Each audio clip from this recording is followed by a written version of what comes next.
tudo não. Boa noite, amados. Buenas.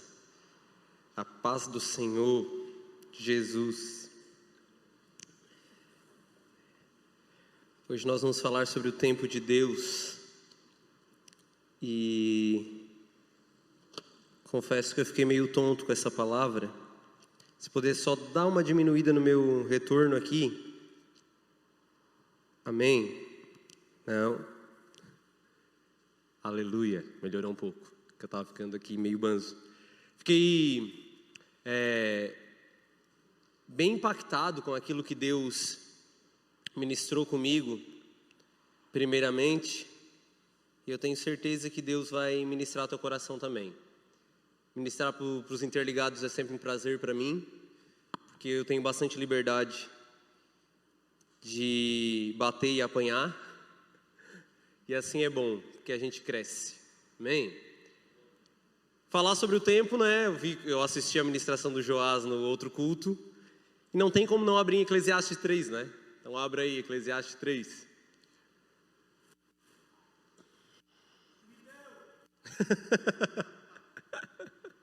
Mas deu, o próximo não pode pregar sobre Eclesiastes 3, ouviu, Luiz Carlos? Luiz Carlos não pode pregar sobre Eclesiastes 3.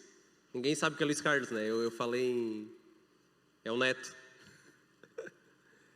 Eclesiastes 3. Apenas o versículo 1. Tudo tem o seu tempo determinado, e há tempo para todo propósito debaixo do céu. Amém? Aqui nessa versão diz, agora a Bíblia até mexe. Tudo tem a sua ocasião própria, e há tempo para todo propósito debaixo do céu.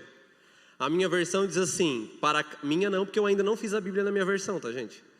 É a versão aqui do Herbert Fisher. Para cada coisa há um tempo, e há um tempo para todo propósito debaixo do céu. Primeira coisa que quando eu li esse texto, é um texto que a gente já lê. Quem aqui é cristão há um bom tempo? É um texto que provavelmente você aprende desde quando você ia na escolinha das crianças, né? Então, há tempo de plantar, tempo de colher, tempo de chorar, tempo de não sei o que lá, tempo de sorrir, várias coisas a respeito de que existe literalmente um tempo para cada coisa que acontece em nossa vida. E nós temos que entender que esse tempo é mostrando a nossa real perspectiva terrena, que nós estamos debaixo de um poder, de uma direção que se chama tempo. Angélica, pode deixar na tela ali? Só que o que me chamou a atenção, quando eu li esse texto, várias vezes esse versículo 1, tá? Várias vezes, me chamou a atenção aquela vírgula. Nessa versão aqui mais tradicional, João Ferreira de Almeida diz, tudo tem seu tempo determinado, vírgula, e há tempo para todo propósito debaixo do céu. E eu comecei a perceber que é como se esses dois tempos, o anterior à vírgula e o posterior à vírgula, fossem tempos diferentes. O primeiro tempo que o pregador de Eclesiastes fala, é o tempo normal, o tempo que nós vivemos, o tempo Cronos. E aqui a gente aprende uma lição, que o ser humano, ele tem dificuldade em lidar com o tempo, ou é só eu? Todo mundo tem dificuldade de lidar com o tempo. As pessoas se organizam porque falta tempo. As pessoas, elas se desorganizam por falta de tempo. As pessoas fazem coisas erradas e quando elas fazem, a primeira coisa que as pessoas pensam é, estava com tempo livre, por isso que fez aquilo. Né? Então, o ser humano ele sempre teve dificuldade de lidar com o tempo. A gente hoje, nós vivemos em uma geração, né, que fala que nós não temos tempo para nada, e isso também é bíblico. A Bíblia falava ela fala ainda, né? A Bíblia fala que nos últimos dias, o tempo se encurtaria, ou seja, ele ficaria cada vez menor. E hoje nós entendemos isso. Eu dou lá na minha disciplina de geografia, lá para o ensino médio, quando a gente trabalha a globalização, tem um termo da globalização que é chamado de o encolhimento do mundo. E a gente explica, né, como professor, que o mundo está encolhendo. Você sabia disso? Só que o mundo ele não está encolhendo de maneira literal. Ele não está diminuindo de tamanho. Porém, nós estamos chegando a vários lugares e a informação ela tem chegado para nós em vários lugares de maneira muito rápida. Para vocês terem uma ideia, para Pedro Álvares Cabral sair de Portugal até ele chegar no Brasil, ele saiu em janeiro e ele chegou em abril. Então ele sai de Portugal em janeiro e chega no Brasil em abril. Ou seja, ele demorou 3 meses, né, de caravela para chegar. Hoje, se eu pegar um voo em São Paulo, um voo direto para Portugal, eu chego em Portugal em 7 horas. Ou seja, a distância diminuiu? Não, a distância é a mesma.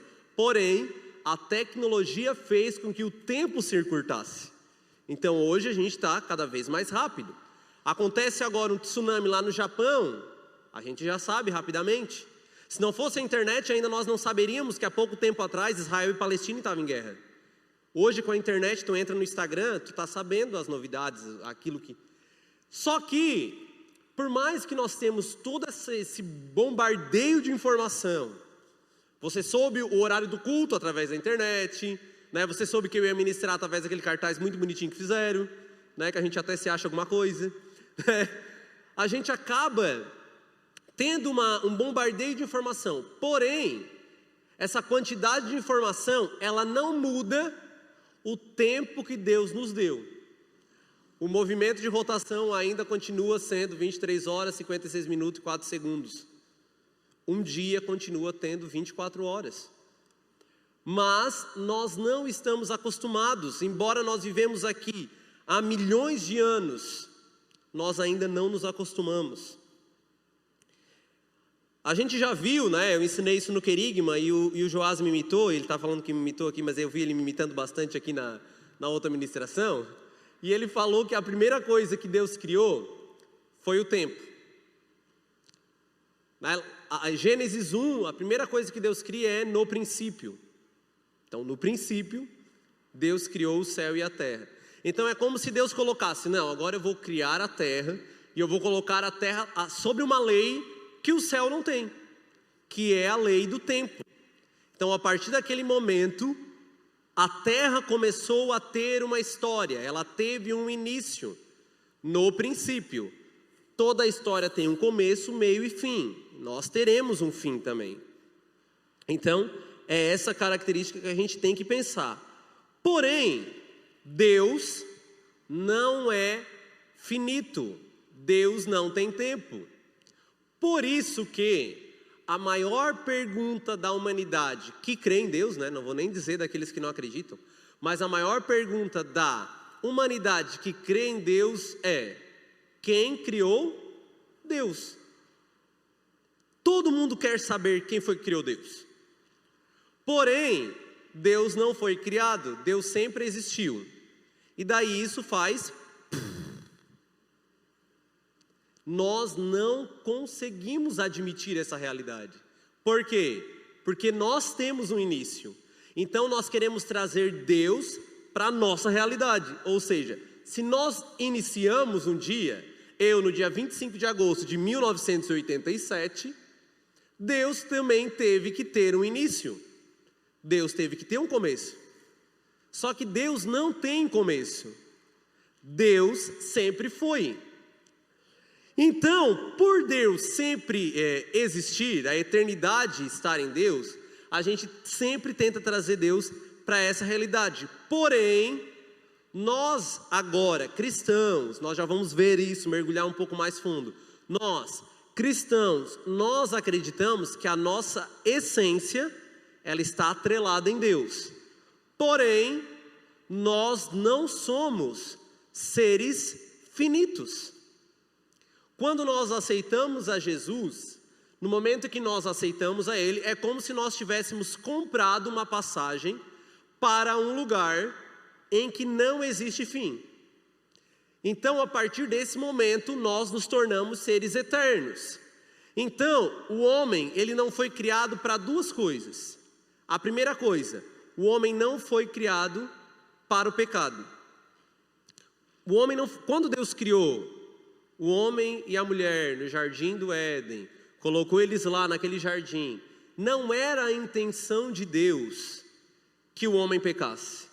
Porém, o homem rateou, vocês sabem, né?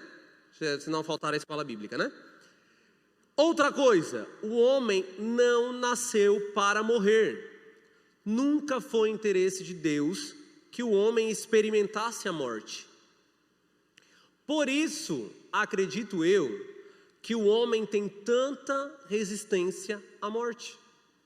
Porque vocês imaginam, desde que o mundo é mundo, desde que o ser humano pisou aqui a primeira vez, os homens morrem.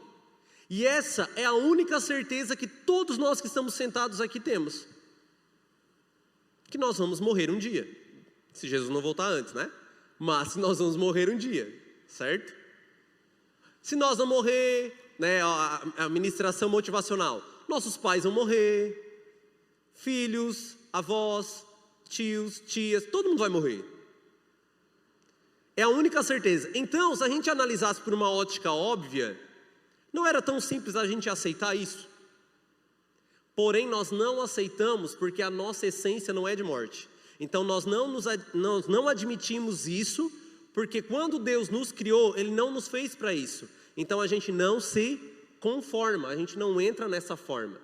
E a outra coisa que eu acredito que nós temos dificuldade ainda é com o tempo. Porque nós não fomos criados para sermos finitos. Nós somos criados para sermos eternos. Então a gente não consegue se adequar a isso. Nós não conseguimos nos encaixar no mundo que tem começo, meio e fim. Nós não conseguimos nos adequar. Qual é a maior dificuldade com o homem? É lidar com o seu passado e com aquilo que ele vai ser no amanhã. A gente tem medo disso.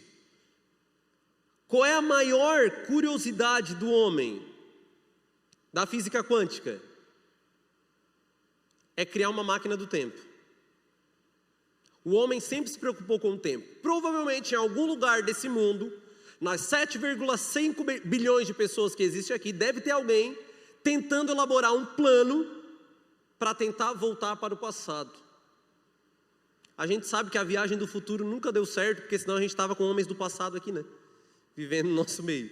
A gente nunca encontrou ninguém de 1920, né? Eu acho.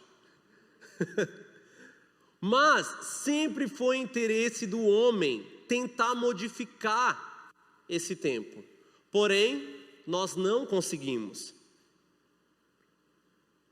E depois dali, nós temos uma vírgula. Joga lá para nós. Tudo tem a sua ocasião própria, ou seja, tudo tem o seu tempo determinado, vírgula.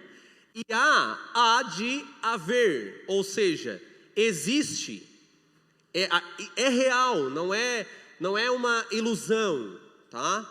E não haverá e nem foi. Existe um tempo para todo o propósito debaixo do céu. O texto continua dizendo que além de tudo ter seu tempo, há de haver tempo para todo o propósito debaixo do céu. E nós estamos debaixo do céu. E todo o propósito vem do alto, porém, não somos nós que controlamos o tempo. Nós não conseguimos controlar o tempo. Seria muito bom se eu pudesse controlar o tempo. Se eu perguntasse para alguns de vocês, a grande maioria, acredito eu, gostaria muito mais de voltar para o passado do que ir para o futuro. Porque a gente tem muito medo daquilo que a gente iria encontrar no amanhã. Talvez você iria encontrar uma versão de você que você não gostaria. Então, para encontrar uma versão de você que você não gostaria, o melhor seria voltar ao passado e consertar as burradas que você fez durante a vida, para que em 2020 você fosse uma pessoa melhor. Não seria bom? Tu voltar lá, naquele tempo lá da adolescência, que você fez algo que você não gostou. Ou nem tanto tempo, um mês atrás, 2 meses atrás, uma semana atrás, ou para alguns 1 hora atrás só já bastava. Alguma coisa que pensou, alguma coisa que falou, alguma forma que agiu, já resolveria. Porém, nós não conseguimos fazer isso, porque quem tem o controle do tempo nas mãos é Deus. Aí, uma outra curiosidade da humanidade, e principalmente daqueles que veem a Jesus no primeiro momento, é entender como Deus lida com o tempo. Outra coisa que a nossa mente buga de vez em quando. Primeira coisa que a gente procura entender é trazer Deus para a nossa realidade. Quem criou Deus? Não conseguimos. Deus sempre foi, Ele é eterno. Outra coisa que provavelmente você já pensou, meu Deus, com tudo isso de oração, como é que Deus consegue organizar? Né? 10 milhões de orações estão acontecendo agora, mais ou menos. Quantas pessoas estão pedindo para orar pela loto, né? Ganhar a Mega Sena da virada no final do ano. Como é que Deus faz para responder tudo isso? Já pensou ou só fui eu, gente? Pelo amor de Deus, né? Todo mundo já pensou isso alguma vez na vida, né? É outra característica que nós queremos forçar Deus para vir para a nossa realidade. Porque quando você imagina todo mundo falando ao mesmo tempo, você precisa entender que você precisa focar numa pessoa. Só que Deus não é assim. E eu tenho aprendido isso dessa forma. É a maneira como Deus lida com o tempo. Primeiro, Deus não está preso a um tempo. Deus não tem passado. E isso deixa a gente meio louco. Exemplo. Deus, Ele não tem tipo assim, o Deus que criou o Jardim do Éden no passado. O Deus que abriu o Mar Vermelho no passado. Porque no momento que eu falar que Deus possui o passado, eu já estou dizendo que Deus possui uma história. Vocês entenderam? E Deus não tem história. Está todo mundo me olhando assustado. Eu sei, eu também me assustei. Deus não tem história. No momento que eu falar que Deus tem história, eu estou dizendo que Deus tem um começo. No momento que eu dizer assim, é a história de Deus. Não, a Bíblia é a história que Deus escreveu para nós, mas não é a história dele. Porque aqui não fala, Deus iniciou-se. Então, Deus não tem passado. Amém? Entendemos aí?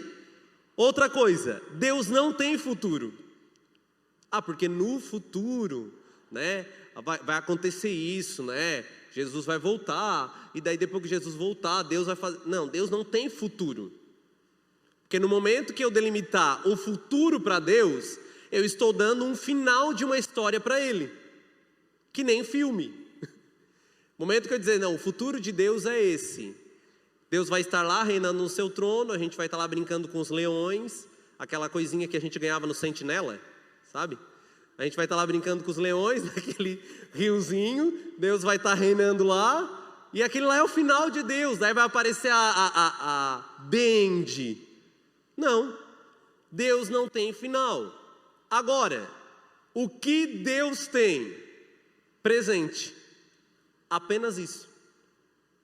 Tá, Éder, o que tu está falando aí que eu não estou entendendo? Nem eu, vamos viajar comigo. Olha só, o tempo de Deus sempre é agora. Quem aqui já pensou o seguinte? Que Deus, Ele está vendo o seu amanhã. Quantos já pensaram isso? Se eu disser para vocês que está errado, que Deus não sabe o teu amanhã. É forte, Brasil. Pera, não me olha com essa cara. Olha só. Momento em que Deus te vê, Ele está te vendo nesse exato momento. Para Deus, sempre que Ele te vê, é agora. Então, ou seja, Deus não consegue controlar aquilo que você vai fazer amanhã. Porque para Deus, o seu amanhã não existe. Para Deus, o que Ele vê sempre é o presente. Então é como se Deus estivesse vendo aquilo que para você é amanhã, mas para Deus não é amanhã. Para Deus sempre é o agora. Conseguiram me entender mais ou menos? Então o que a gente pensa é o seguinte: Deus sabe o meu futuro, então eu vou viver uma vida meio estilo Zeca Pagodinho. Deixa a vida me levar, a vida leva eu. Daí está tudo tranquilo. Ou se Deus sabia que eu ia fazer isso, por que Ele não impediu? Nós não pensamos isso às vezes? Poxa, se Deus sabia que o carro ia passar na minha frente, por que Ele não me impediu? Porque para Deus Ele não está vendo o seu futuro. Para Deus tudo é presente. Então é como se Deus estivesse nesse exato momento vendo o mar se abrindo em Moisés, vendo a Segunda Guerra Mundial e vendo nós aqui sentados, porque para Deus sempre é agora, sempre é hoje. A ideia que nós temos é que Deus está vendo a linha de um tempo, em que Deus olha o passado, o presente e o futuro, não é assim? Só que isso está errado. Deus, ele está acima do tempo. Deus tem o tempo em suas mãos. Então nós nunca vamos conseguir compreender a grandeza e a totalidade do entendimento de Deus acerca disso. Quem sabe um dia, quando o nosso corpo for glorificado no abrir e piscar de olhos, nós possamos ter um pouco esse entendimento, porque realmente é muito complexo. Mas é só para a gente ter uma ideia. Então Deus sempre vê o agora. Para Ele não existe passado ou futuro. Para Deus sempre é presente. E muita gente tenta entender o estilo de Deus. Só que a gente não vai conseguir, a gente não consegue. Não funciona assim. E quando Deus olha para você agora, está sobre você agora, por isso que existe no presente, um tempo determinado para todo o propósito debaixo do céu. Deus tem um propósito para você, amém? Deus tem um propósito para mim. Só que é meu interesse ir atrás desse propósito, porque muitas pessoas estão tão desorganizadas no tempo que não conseguem compreender o que Deus quer para mim hoje e o que Deus quer que eu faça no meu amanhã. Então, às vezes a gente vê meninos de 13 anos querendo namorar, homens de 35 anos com medo de relacionamento, mulheres de 40 anos não querendo ter filhos, ou seja, princípios da Bíblia totalmente quebrados. E a gente está quebrando o princípio sem entender. Por que a gente não consegue entender? Porque a gente não consegue entender o tempo. Nós ficamos nos apegando a tantos detalhes que a gente não consegue entender o tempo oportuno que Deus tem para mim hoje. A maior dificuldade com o homem é se preocupar demais com o passado e focar demais no futuro e esquecer de viver o hoje. O que Deus tem para mim hoje, quem eu sou hoje, e entender o tempo que eu tenho vivido. Porque às vezes eu não consigo compreender o lugar onde eu estou em Deus. O que Deus tem feito comigo hoje? Onde Deus tem me colocado? A minha realidade, da minha idade, o que eu deveria pensar que eu não estou pensando? Ou será que eu estou pensando isso que eu não deveria pensar? Então a dificuldade do homem é se organizar dentro do seu tempo. Entender que as estações mudam. Existe verão, primavera, outono e inverno. Para cada estação nós usamos uma roupa diferente. E na nossa vida funciona da mesma forma. Eu tenho que entender que existe uma estação em que o que era útil para mim era aquilo ali. Opa, agora a estação mudou. Agora eu sou outra pessoa. Agora eu estou em outro lugar. Agora eu estou vivendo outra coisa em Deus. Agora a roupa é diferente. Nós estamos no inverno. Então nós tivemos que tirar a roupa de baixo, né? E botar em cima. Eu entendi que eu tenho que mudar a minha forma de vestir. E eu também tenho que entender que enquanto mais eu estou evoluindo em Deus, eu também tenho que mudar a minha forma de pensar, a minha metanoia. E sabe por que nós não estamos alcançando coisas em Deus ainda? Porque nós não queremos trocar a vestimenta. Nós nos apegamos àquilo que nós temos. E nós temos que entender. Há algum tempo atrás, 5 anos atrás, mais ou menos, eu trabalhava com dança, né? Esses dias a Duda ainda falava para me dançar esse dia. Trabalhava com dança. A dança era algo que me motivava. Eu gostava era algo que até fazia eu perder a barriga, mas era algo que me fazia me mover em Deus. Mas no meu secreto, na minha oração, como hoje, eu ainda faço isso. Mas hoje é só particular para Ele, para o meu amado. Mas, quando eu fui consagrado pastor, não veio uma direção, a partir de agora você tem que largar a dança. Não recebi nenhuma carta, nenhuma correspondência, nenhuma luz divina. Porém, eu entendi que a estação havia mudado. Eu entendi que o meu tempo na dança tinha acabado. Que não era pecado o que eu fiz, que não é pecado isso, que é uma forma de adoração a Deus. Porém, aquele período já tinha terminado. E agora eu estava em outro lugar. Quando eu era líder de jovens, a mesma coisa. Eu me envolvia e tal, aí eu casei, as coisas começaram a mudar um pouco, o ritmo começou a diminuir. Opa, tem que passar a liderança para outra pessoa. Mas por quê? Tem que entender que o tempo mudou. Paternidade, outra coisa. Quando você é pai, você muda muitas coisas. Então você tem que entender, opa, a roupa mudou, agora é outra realidade. E assim é em tudo na nossa vida. Só que nós temos dificuldade de abrir a mão. Nós temos dificuldade de renunciar. Em tudo, todos os homens, alguns são mais competitivos do que os outros, mas todos nós não gostamos de perder. Quando a gente entra numa brincadeira, a gente quer ganhar, senão a gente nem entra. A gente até fala assim, é só uma brincadeira, mas a gente quer ganhar.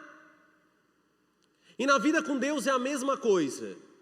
Talvez foi te pregado um evangelho falso, dizendo que você vem para cá que você vai ganhar tudo. Só que o evangelho da Bíblia, o verdadeiro mesmo, o genuíno, diz que é muito pelo contrário. É um reino onde você perde muito mais. Você renuncia muito mais. Você abre mão de muito mais. É um reino do contrário, onde você tem que se fazer menor para ser maior. Tem que perder para ganhar. Tem que renunciar a tudo. Esse é o reino de Deus. Então, tudo em nossa vida, ela passa pelo teste do tempo. Nós estamos debaixo dessa lei chamada tempo. Deus nunca vai te dar um carro se você não tem habilitação. E eu te digo mais, se você tem um carro sem habilitação, talvez não tenha sido Deus que te deu. Porque Deus trabalha embaixo de princípios. Mas vamos trazer isso para a nossa vida espiritual. Deus nunca vai colocar algo na sua mão se você não tem habilitação. A palavra habilitação significa que você é habilitado, que é aquele mesmo que está escrito no teu diploma para quem é formado. Quando você é formado na graduação, na faculdade, lá está escrito habilitado para, ou não habilitado. Ou seja, você fez um curso, e dentro daquele curso você recebeu instruções para ser habilitado a trabalhar para aquilo. Porém, muitos de nós queremos algo de Deus que nós ainda não somos habilitados. E Deus nunca vai te entregar nas mãos algo que você não tiver pronto para receber. Gálatas capítulo 4, versículo 1, abram aí comigo. Gálatas capítulo 4, versículo 1.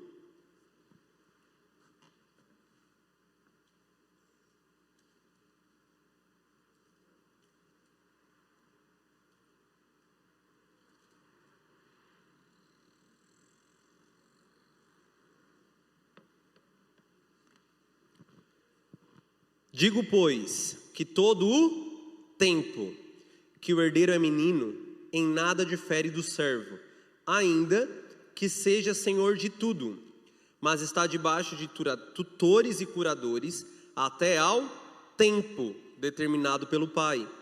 Assim também nós, quando éramos meninos, estávamos reduzidos à servidão, debaixo dos primeiros rudimentos do mundo. Até o versículo 3. Ou seja, Deus já liberou a herança para nós.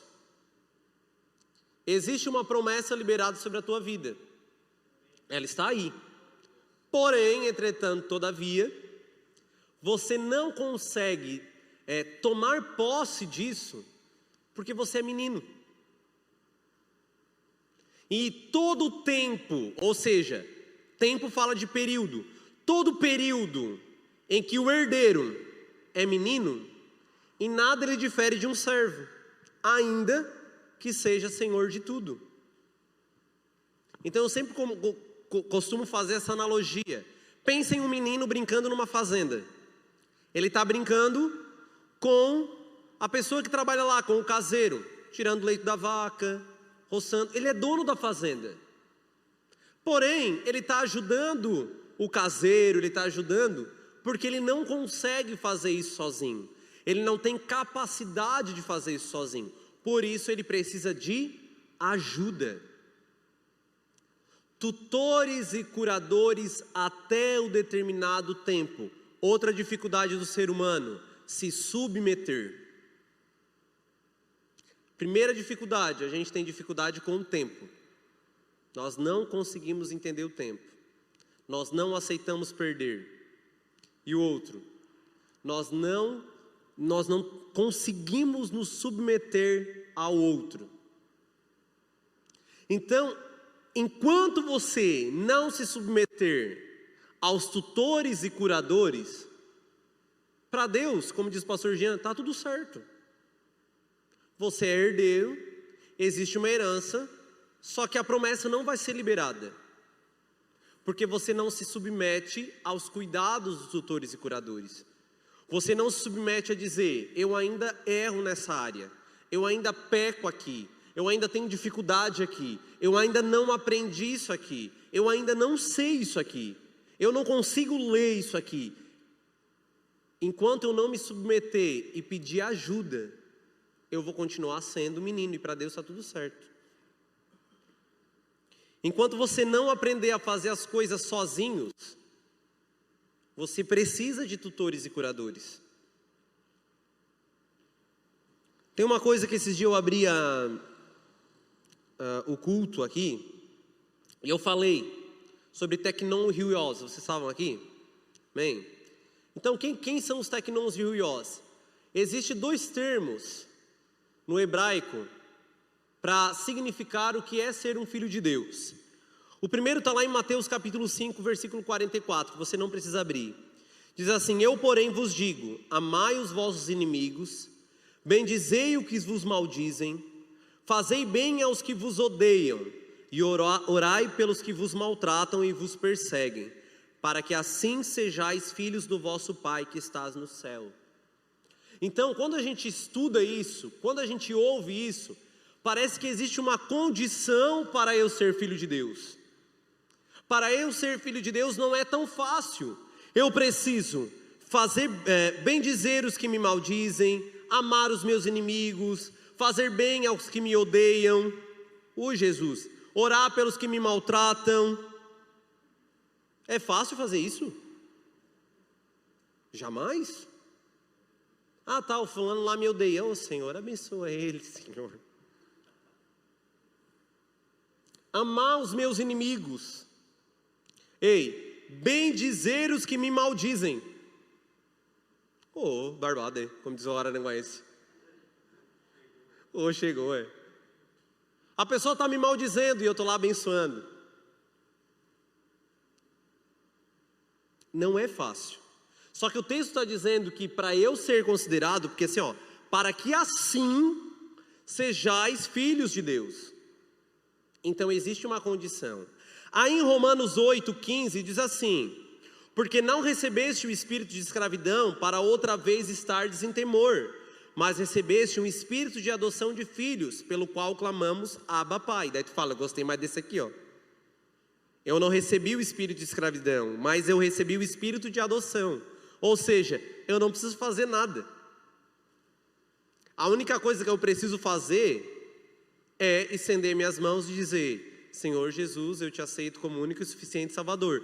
Naquele momento o Espírito vai se apoderar de mim e plim, virei filho. É mais legal esse, né? Eu também gostei mais desse. O outro é mais difícil.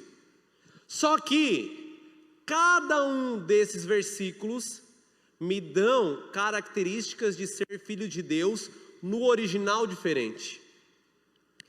O primeiro momento que fala, na verdade esse texto de Romanos 8, eles falam sobre filhos que clamam Abba Pai.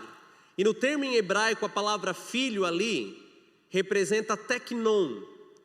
O que é um teknon no hebraico? É um filhinho recém-nascido. Então, ou seja, no momento que você nasceu de novo para Deus, tu recebeu o espírito de adoção, e naquele momento que você recebeu o espírito de adoção, você é filho de Deus. Amém. Porém, o texto de Mateus diz que para que eu seja filho de Deus, muda. No hebraico o termo filho é ruios, que significa um filho que atingiu a maturidade.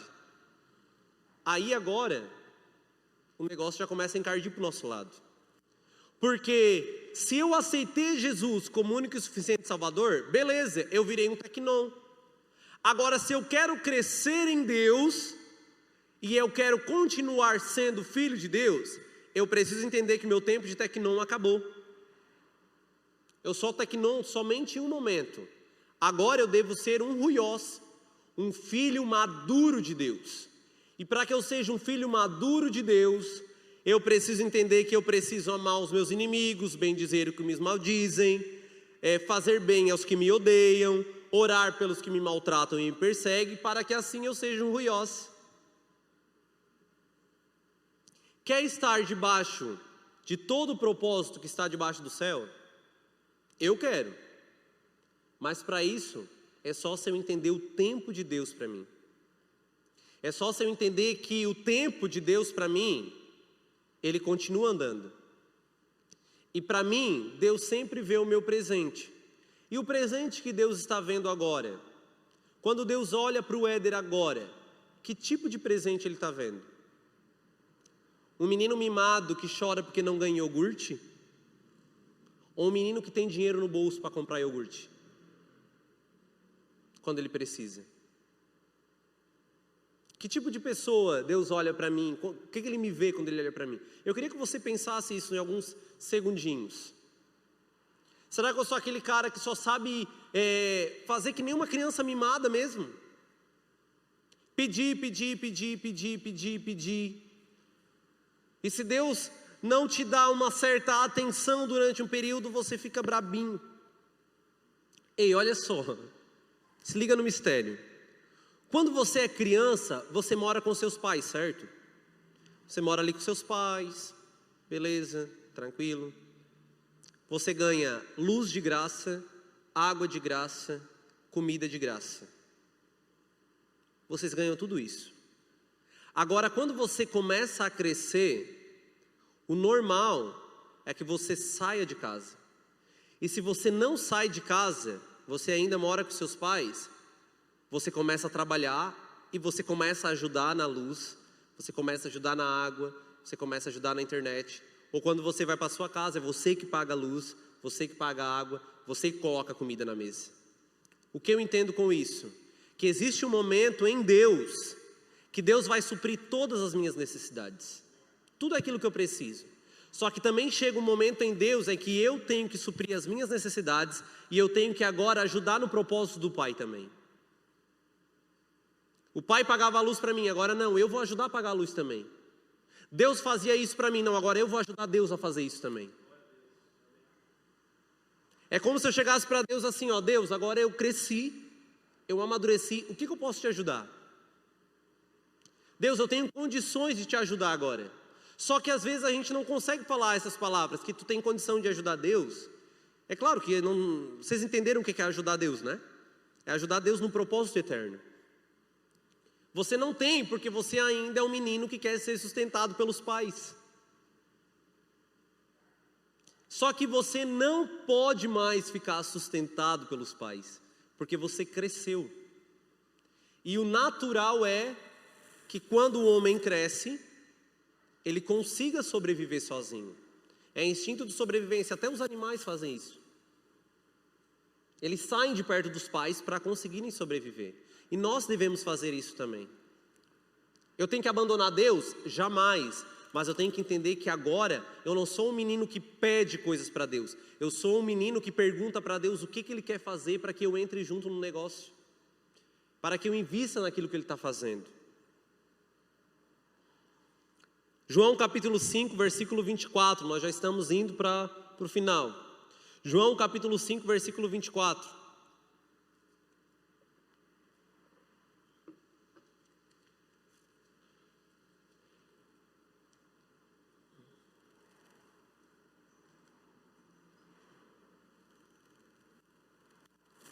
Palavras de Jesus. Na verdade vos digo. Cada vez que Jesus falava duas vezes algo, ele estava tentando frisar muito aquela verdade. Ou seja, talvez na sua versão dizem verdade em verdade. Ou seja, uma verdade muito verdadeira, tá? Que quem ouve a minha palavra e crê naquele que me enviou, tem a vida eterna. E não entrará em condenação, mas passou da morte para a vida. Percebam, você não precisa ser muito expert em português para ver isso. Ele não passou, ele não passará, ele passa da morte para a vida. Então acabou.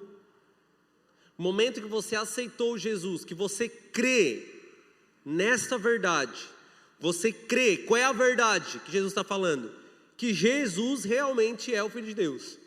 Então no momento que você creu, não, Jesus é o Filho de Deus. Ele realmente veio para me trazer salvação. Eu estava condenado, eu não merecia nada, a única coisa que eu merecia é o inferno. Jesus veio, se sacrificou no meu lugar. E eu acreditei nisso. Naquele momento que eu acreditei nisso, eu passei a ter vida eterna. Então essa é a perspectiva. O que é uma perspectiva? É uma maneira de ver alguma coisa. Vocês estão tendo uma perspectiva diferente da deles. Cada um está olhando através de um lado. E a perspectiva que nós devemos olhar é através da perspectiva de Cristo. Através dessa característica. Nós temos aprendendo hoje que o tempo é algo muito complexo. Porque trabalhar tempo ao lado de eternidade não é tão simples. Porque no momento que eu falo, entendendo o tempo através da eternidade, já buga o negócio. Eu não consigo encaixar uma coisa na outra. Só que qual é o encaixe que eu consigo fazer? É eu entender que o tempo de Deus não é o mesmo que o meu. Então, existem coisas em Deus que precisam ser liberadas sobre você, que Deus quer ser liberado sobre você. Porém, diante de Deus, já estão liberadas, porque Deus sempre olha o presente. Então, diante de Deus, essas coisas já estão liberadas sobre você. Só que, como nós estamos debaixo dessa lei, nós ainda não conseguimos alcançar aquilo, porque nós ainda estamos em direção àquilo. Só que, como Deus quer liberar hoje isso para você, você precisa entender que você alcançou em Deus o lugar que Ele quer que você alcance. E isso não é varinha mágica. Não é pó de pirlim-pim-pim. Oh, agora eu sou super crente. Eu oro 3 horas por dia. Eu faço devocionais de manhã, de tarde, de noite, de madrugada. Eu leio 7 livros da Bíblia por dia. E eu jejuo 36 horas por dia. Eu sou super-herói. Não consigo. Ninguém consegue. Não existe pó de pirlim-pim-pim. Porém, existe um entendimento que Deus tem um propósito debaixo do céu para a minha vida. Deus tem um propósito debaixo do céu sobre Araranguá, sobre o Brasil e sobre as nações da terra. Existe um propósito. Agora, onde eu estou nesse propósito? Então, como Deus vê o tempo? na eternidade. Aquele que era, que é e que há. Deus não tem começo. A real perspectiva da eternidade é que, segundo a palavra de Deus, eu sou eterno. Eu nunca vou morrer. Você sabia que você nunca vai morrer? Você pode morrer para essa vida, mas você é um ser eterno. Então, o que eu vejo em muitos de nós, por questão de estarmos tão atrelados ao tempo, a gente se apega demais àquilo que está aqui. A gente se apega demais a essa terra. A gente se apega demais ao que eu vou ser, o que eu vou fazer. Teve um tempo na igreja que Deus o livre se a gente não soubesse qual era o nosso chamado. Vocês lembram desse tempo? Quem era desse tempo aí? Não é muito tempo atrás, 10 anos atrás. Era quase perguntar qual era a tua profissão. Ai, que legal, tu é bem simpática, né? Qual é o teu chamado? Ah, não, tu vai namorar com fulano, mas já soube qual é o chamado dele? Era como se fosse uma profissão, tipo, onde é que ele vai, né? A gente está muito apegado ao que a gente foi e aquilo que a gente vai fazer. A gente está apegado ao dinheiro, à vida profissional. A gente está muito apegado ao ter, muito mais do que ao ser.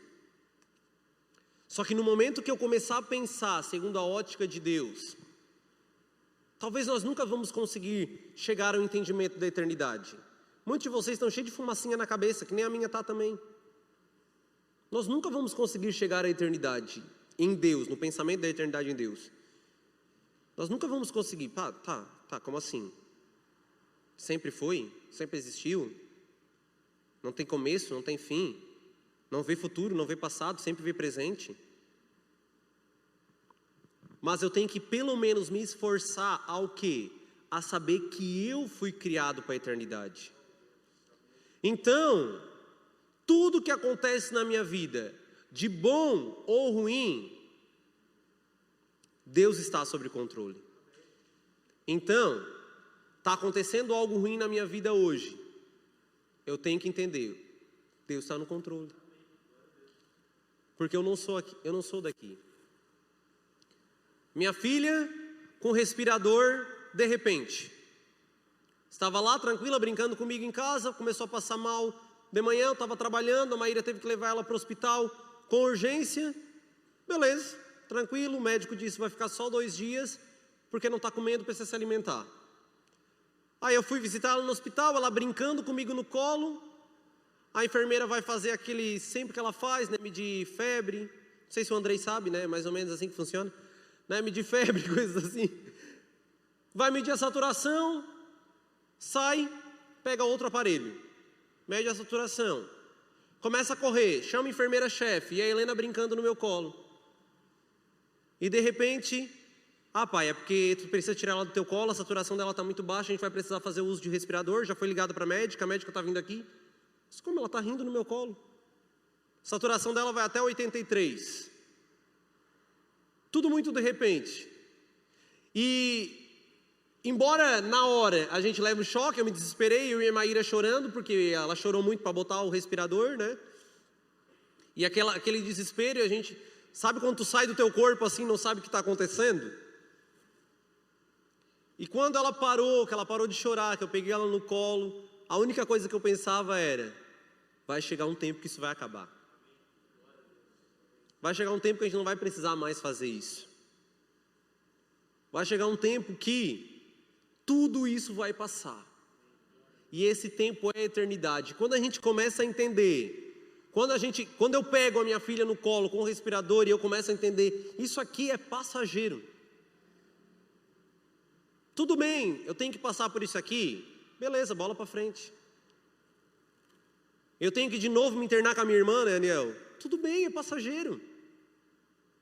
Eu tenho que de novo passar por essa crise financeira, tudo bem, é passageiro. Deus não me criou para isso. Deus não me criou para a morte. Deus não me criou para a dor. Deus não me criou para tristeza. Deus não te criou para o luto. Deus não te criou para o fracasso. É passageiro.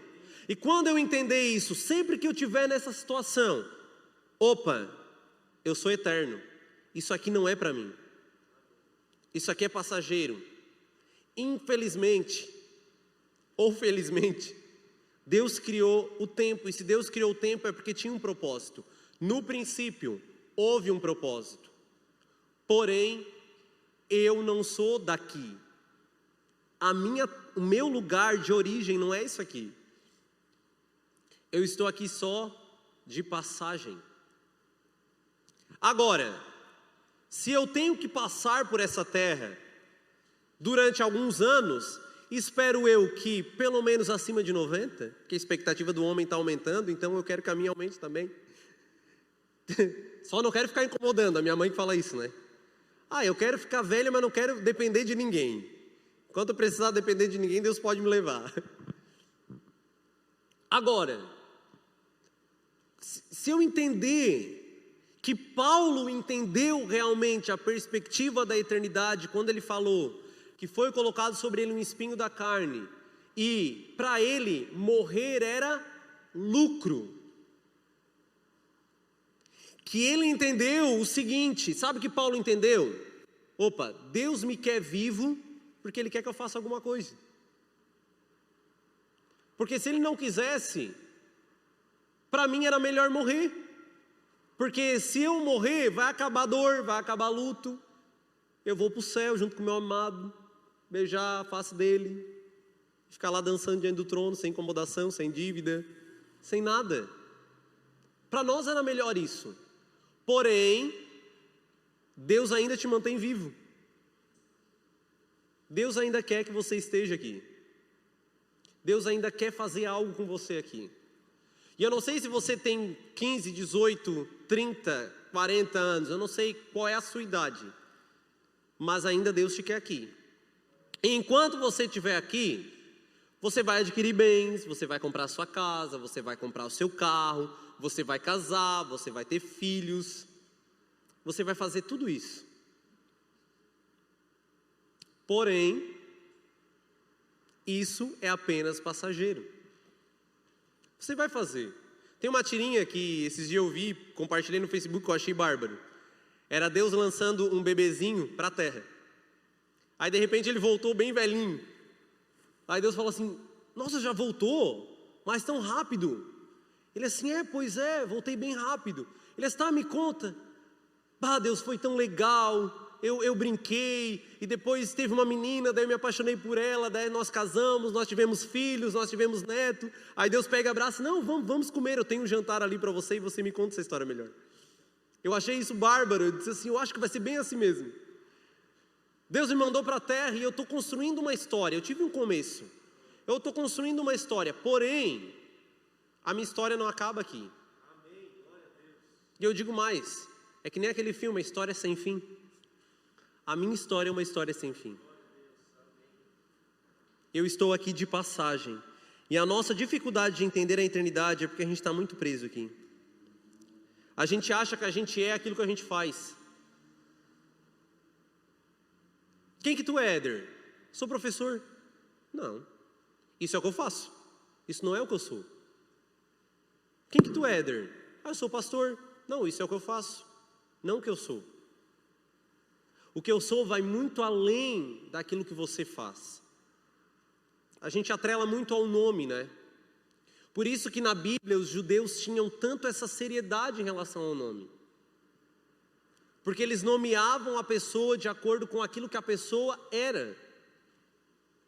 Por isso que Deus muitas vezes teve que mudar a identidade de algumas pessoas. E é isso que Ele faz quando nos encontra no meio do caminho. Quando Jesus te encontrou, Ele mudou a sua identidade. Eu não sei quem você era quando Jesus te encontrou, mas Ele mudou a identidade para Filho de Deus.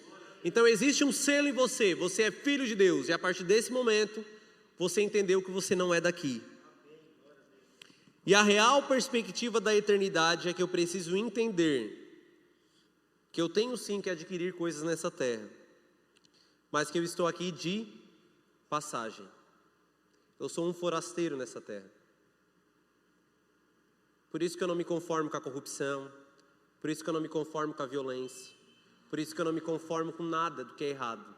Porque eu não sou daqui. Quem já foi para outro país sabe qual é a dificuldade disso. Quem já foi para outro país teve dificuldade com o idioma, teve dificuldade de adequação, de adaptação. E nós somos essas pessoas, nós somos estrangeiros. Por isso que a gente tem tanta dificuldade de se encaixar aqui. Ou é só eu que me sinto perdido na terra? Porque a gente não é daqui. Amém? Queria que você se colocasse de pé.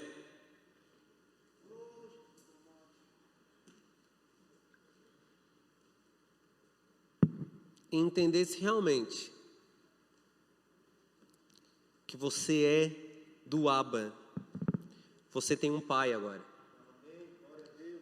E você tem que trabalhar no propósito do pai. Ele te mantém vivo porque ele quer que você faça algo. Ele ainda te mantém preso a esse tempo porque ele quer que você faça algo. Eu não queria ficar aqui nesse tempo. Mas Deus quer que eu continue nesse tempo.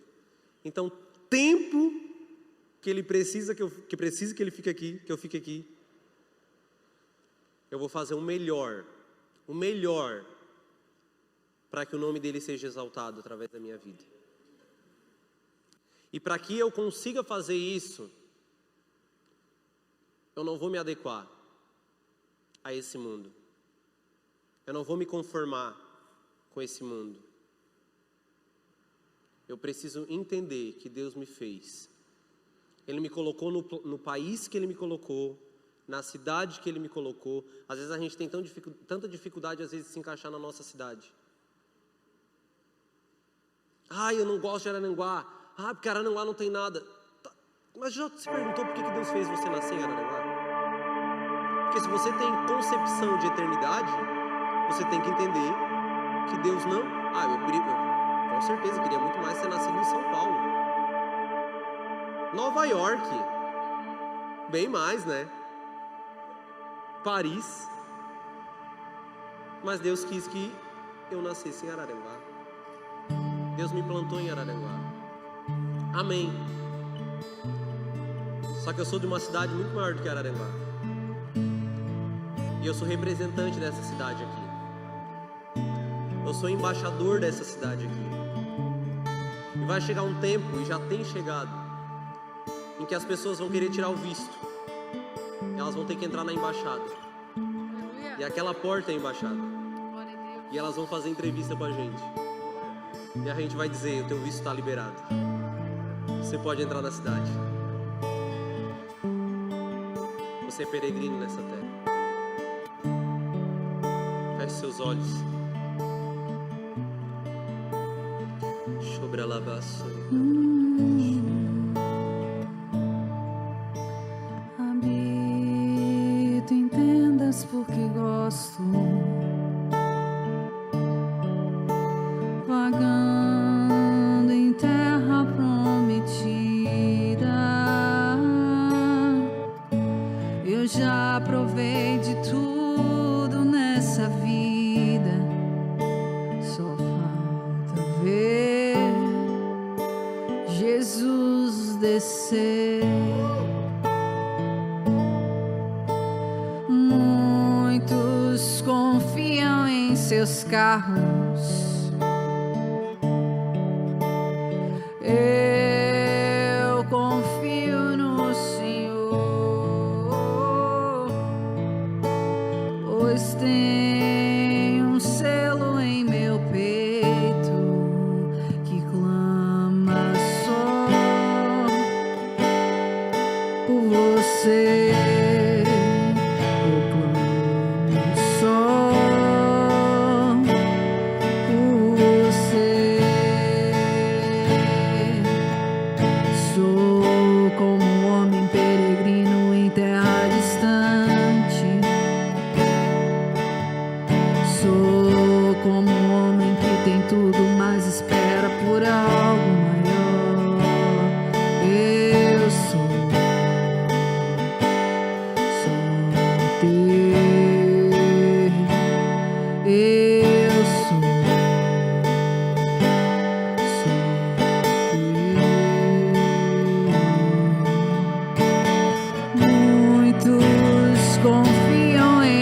meus carros.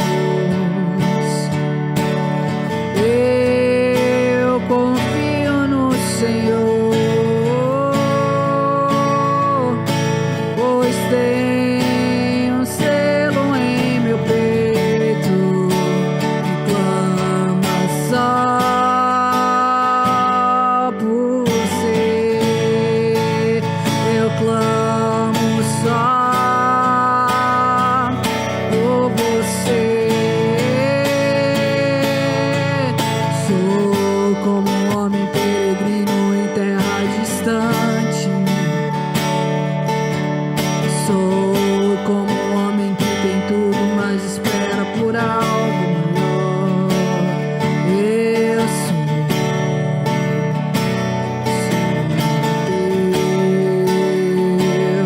Eu sou só teu, eu sou como um homem peregrino em terra distante. Sou como um homem que tem tudo, mas espera por algo maior. Eu sou só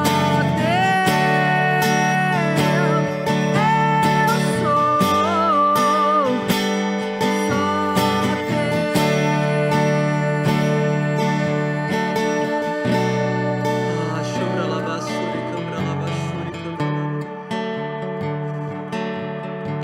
Pai, nos faz entender a real perspectiva da eternidade, Senhor. Muitos de nós estamos tão apegados a esse lugar aqui, Pai, aos nossos bens, aquilo que nós temos, aquilo que nós possuímos. Faz de nós uma geração, Senhor, de renúncias, que renuncia tudo pelo Teu propósito. Quantos de nós, Senhor, temos medo de perder? Quantos de nós ouvimos testemunhos de pessoas que doaram casas, doaram carros e pensaram: ai, tomara que Deus nunca fale isso comigo, eu não teria coragem de fazer isso.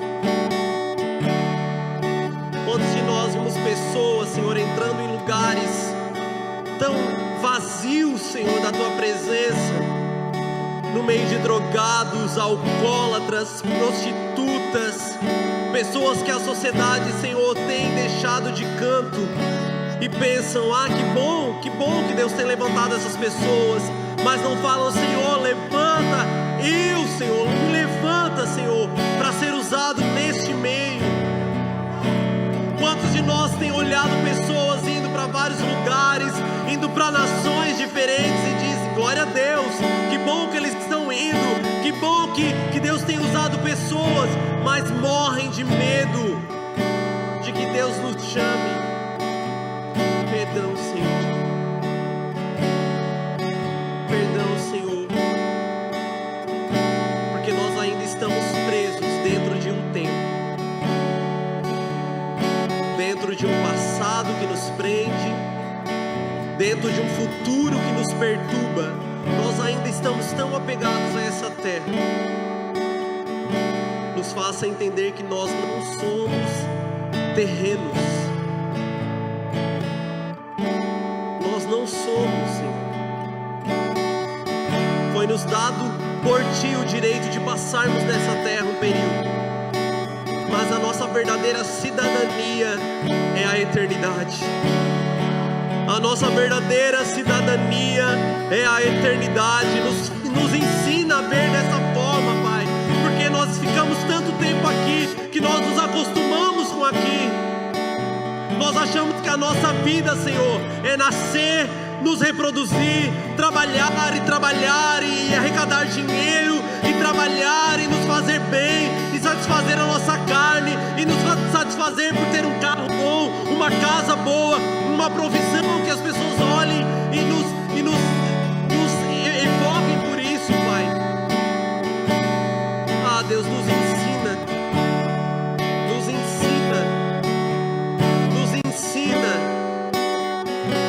a olhar a vida através dos Teus olhos. Nos ensina a olhar olhar a vida pelos teus olhos, pela tua perspectiva. Nos faça ser como Abraão foi, Pai, que ouviu de um Deus que ele não conhecia, que era muito rico, Senhor, que tinha muitas posses, mas um dia ele ouviu de um Deus a qual ele não conhecia, e Deus disse vai, e ele foi. Habitar em tendas no meio do deserto. Que nós sejamos esses que habitamos em tendas. A nossa casa é uma tenda e nós estamos aqui em serviço. Nós não viemos para a terra para tirar férias, não, querido. Nós viemos representar um reino. Nós viemos representar um reino. Nós viemos representar um reino. Nos ajuda, Senhor. Se for preciso, nos ensina novamente os princípios do Teu reino que nós estamos abandonando pouco a pouco. Nós estamos esquecendo pouco a pouco. Como diz essa canção, Senhor, nós já provamos de tudo nessa vida. Só falta que o nosso Rei venha reinar conosco. Só falta ver, Jesus, o céu se abrir e nós ver o nosso representante vindo tomar posse das nações, vir reinar sobre as nações, e nós poder depositar sobre Ele todos os nossos frutos. Senhor, foi isso aqui que eu consegui para Ti durante o tempo que eu trabalhei na terra. Aqui estão, Senhor, todos os meus trabalhos, todas as minhas lágrimas, todas as minhas dificuldades. Senhor, eu chorei, e como eu chorei, eu cansei, Senhor. E teve um dia que eu tive que fazer isso, eu perdi pessoas que eu amava, mas eu sempre fiz isso entendendo que esse dia ia chegar. E está aqui tudo, Senhor. Nas Tuas mãos eu Te entrego o meu tempo, e Você vai me entregar a eternidade em minhas.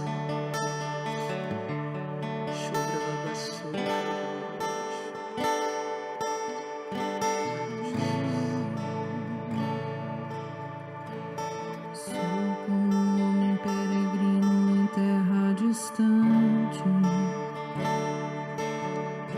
Sou como um homem que tem tudo, mas espera por algo maior. Eu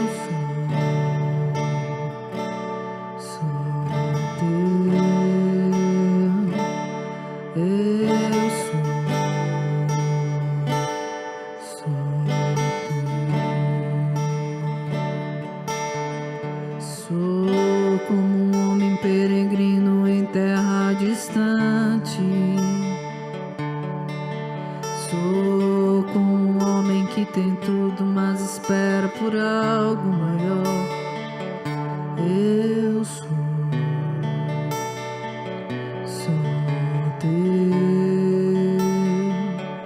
Eu sou teu. Antes de terminar, queria perguntar se existe alguém nessa noite que quer entregar o coração a Jesus de uma vez por todas. Entendeu verdadeiramente o princípio da eternidade. Entendeu que tem tudo para conseguir o visto nessa noite. Que tem tudo para ter acesso a esse lugar e entrar no trabalho com o Rei. Talvez hoje você vai virar um tecnão, mas dentro de alguns dias Deus vai te fazer um ruiós. Você vai ajudar no trabalho, porque é bastante trabalho. Existe alguém quer aceitar Jesus como único e suficiente Salvador. Amém. Então, a minha oração é que você entenda aquilo que foi ministrado nessa noite. Você é um ser eterno. Você é um ET.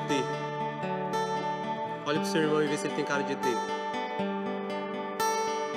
Você não é dessa terra. Amém?